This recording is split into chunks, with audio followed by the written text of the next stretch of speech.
Magandang araw mga kaboscha at itong aking daily routine 315. At kasama ko nga pala ngayong araw si Tintin at si CJ, ang dalawa kong kapatid. Magti-training sila as barista ni Boss Cha. Spanish choco ba yan? Para sa mga susunod na araw, sila naman yung duty dito sa store at alam na nila kung ano yung timpla ni Boss Cha. Magkakaroon din kami ng alternate duty just in case na wala ako para alam nila kung ano yung timpla ni Boss Cha.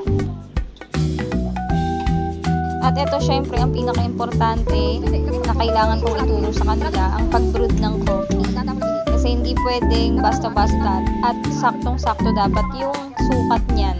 At syempre masyadong mainit yan, kaya carefully lang dapat ang paghawak dun sa mocha pot. Mabibilis naman pumikap ng mga kapatid ko na to, kaya basic na basic lang sa kanila yung pag-brood ng coffee. At syempre, ang una kong ipapatimpla sa kanya ay Spanish latte, ang ating bestseller. Sakto rin ay may umorder ng Barako blend nito.